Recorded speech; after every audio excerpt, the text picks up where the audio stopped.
ছেলেদেরকে সুসংবাদ দিন, তার মানে বিপদে ধৈর্য ধারণ করতে হবে। প্রিয় ভাইয়েরা, ইন্নামাস সাবরু ইনদা সাদামাতিল উলা। বিপদে আমরা অনেক সময় প্যানিক হয়ে যাই, অস্থির হয়ে যাই, কি করব, হতাশ। না, মুমিনরা হতাশ হয় না, ধৈর্য ধারণ করে। কি করে? কি করে?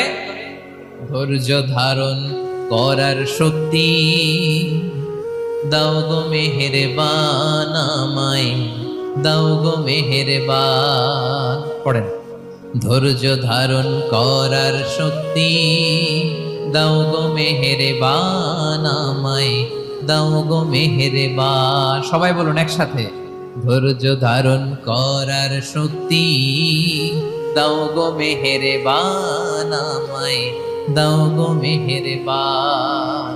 বুকের ভেতর ব্যথার নদী বইছে অবিরা, বইছে